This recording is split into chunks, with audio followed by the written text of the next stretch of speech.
And to kick off the prelims coming up this weekend, a couple of debuts at bantamweight. And you might think, hey, it's time for that record scratch. Yes, it is. All hail Hailey Cowan, the third attempt to make the walk. She's going to be taking on Squamish, British Columbia's own Jamey-Lyn Horth. If you go over to these women's Instagrams, Horth Wessels and also Hailey Cowan Brennan. But when you have a look at the matchup like this as it is, I mean, you consider these two fighters, they're both on win streaks. For Jamey-Lyn Horth, I mean, this is kind of an odd fight because we haven't seen her in a cage in a very meaningful amount of time. She's had multiple layoffs throughout her career, but the last time that we did see Jamey-Lyn Horth, she was going out there, she was winning the LFA flyweight belt. So now all of a sudden, she jumps up to bantamweight, she takes this fight with Hailey Cowan, and I have a trouble here with Fight Night Picks, Matt. I get kind of stuck and I get dug in and I dig those boot heels in and I decide, listen, I've thought of this fighter in such and such a way and I have a hard time breaking that mold. For this fight, I'm not kidding myself, nor the Fight Night Picks fans. I'm not going to drop a clip of us talking about Hailey Cowan when she was supposed to take on Eileen We've talked about her a lot, though, for someone who's just fighting the UFC. I watched all 9 pro fights.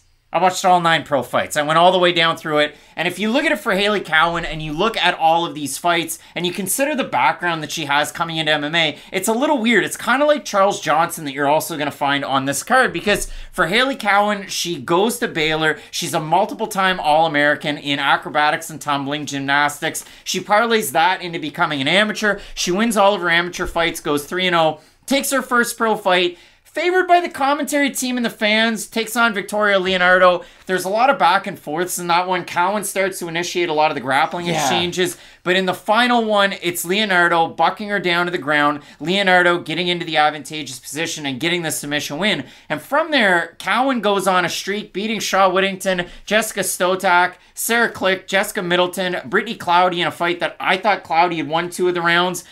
She fights Kelly Clayton, and she's a giant favorite, is Hailey Cowan. She loses that fight by submission, and it was kind of a crazy fight, just all things considered. She beats Monica Franco over with Invicta, an older fighter who had had a lengthy layoff, gets a finish there. She beats Claudia Leite in her fight on Dana White's Contender Series this past summer, and Dana White signs her. And then I went back and I thought, okay, Dana likes to give these quotables. Sometimes they're a mystery to us, but sometimes they're really good. Dana White said, this fight is obviously not a, the knockdown, drag 'em out fights that I'm looking for on the, Contender Series. And I think Hailey is a solid athlete. And I can't put my finger on it, but I like everything about her. And I'm going to give her a shot.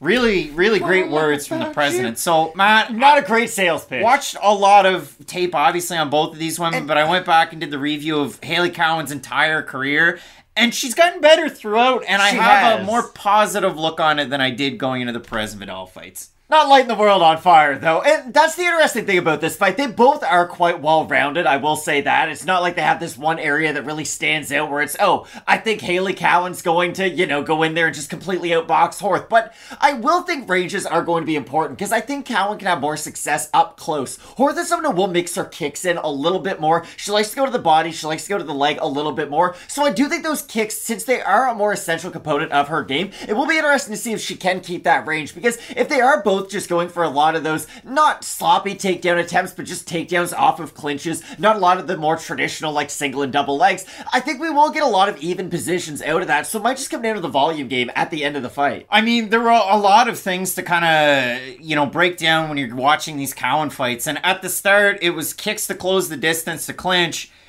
and she goes for a lot of takedowns, but her takedown offense isn't all that great, especially Does it remind you of Mackenzie Durden before she had kind of fixed it a little bit? It's just a lot of volume, a lot of looseness on the legs and whatnot. Cowan has a strong upper body. She's obviously well built for bantamweight. We know this. She's the bigger fighter in the majority of her fights. She'll be the bigger fighter coming up this weekend, although the height and the reach stats are very close, and you have a flyweight moving up to bantamweight. And in this fight, Horth's had a lot of time to do it. But for Cowan, the trouble is she holds her hands really wide. She keeps her head directly on the center line. She doesn't move her body or her head in unison, and that can get her caught. And I mean, in some of these fights, the fight against Brittany Cloudy, where she wins by split decision, it's Cloudy's boxing, and it's the clinch work and takedown attempts that don't really initiate much from Cowan Brennan. So again, I scored 2 rounds of that fight for Cloudy on the rewatch. It kind of opened my eyes a little bit because somebody like Brittany Cloudy, who's long and rangy and strikes with force, That's what Jamey-Lyn Horth does in a lot of her fights. And Horth's one of those fighters who is very well-rounded in the game. And if you go back and you look through Horth's wins, again, she is only 5-0 as a pro. She competed with TKO in Quebec. She was a BFL champ as well as with the LFA. But the names that pop up, the last three names, Jade Mason-Wong, Maeda Cantuaria, and Corinne Laframboise, those are very meaningful names. Those women fought good levels of competition. And even in the fight against Corinne Laframboise back in 2019, Laframboise was winning the fight. She was. Until she didn't in the very end in the third round. This is the thing about Horth that I don't enjoy about her striking game.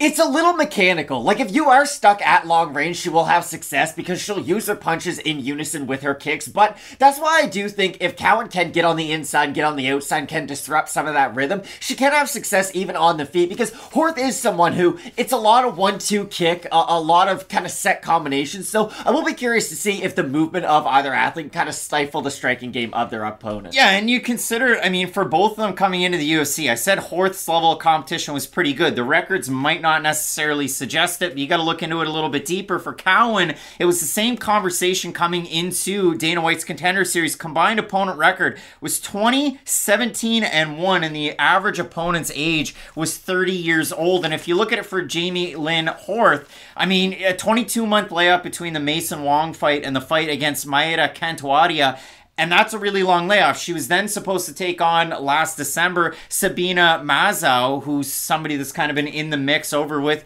the LFA. That fight didn't materialize. So now from December 2021 until now, another long layoff for Jamey-Lyn Horth. And she's somebody that trains out of that old South Coast down there in BC. Squamish, the Sound Martial Arts. That's the same gym of one UFC fighter who's been in Jamey-Lyn Horth's corner. Matt, who is it?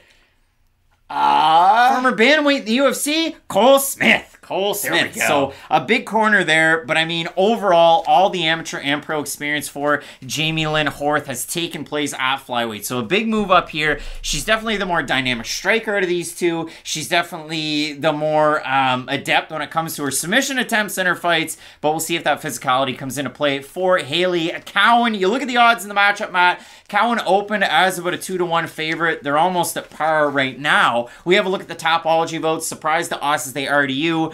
I'm going to say over under 65% Hailey Cowan. I'll say under. You're going to say under, and it's under. 488 total votes, 62% Horth, 52% by decision, 37% by submission for the 38% that have Cowan, 85% by decision. And Matt, I mean, you talk about level ups in the game with the time away. Who knows what Jamey-Lyn Horth's going to look like again with this much time off. She's kind of carried the same style throughout her fights, I will say that. But when you look at a matchup like this, what's the pick at bantamweight this weekend? I don't know if at 33 we're looking at these big jumps in progress.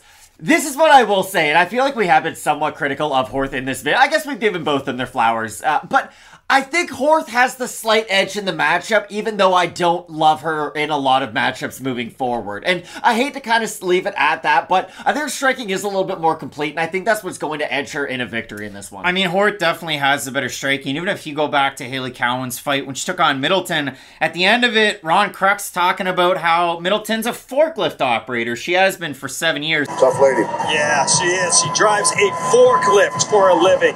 Been doing that for 7 years. So that level of competition necessarily hasn't been there. When you look at a matchup like this, I don't like the takedown defense of Jamey-Lyn Horth. I think that Hailey Cowan's going to stick on her like glue. Although Cowan closes distance with hooks, head on the center line and kicks, which is troublesome against a volume striker with power like Horth has, I think Cowan's got enough to grind this one out, get a decision win, and move forward. So both of us split on the pick. Matt going with Canada's own Jamey-Lyn Horth to get the win. I, surprisingly, third time out, going with Hailey Cowan. Brennan in the matchup. Let us know down below in the comment section who you have. 12 total fights as of now on this fight card. You're not going to want to miss it, so keep it locked in with Fight Night Picks. We always say, let's get into it.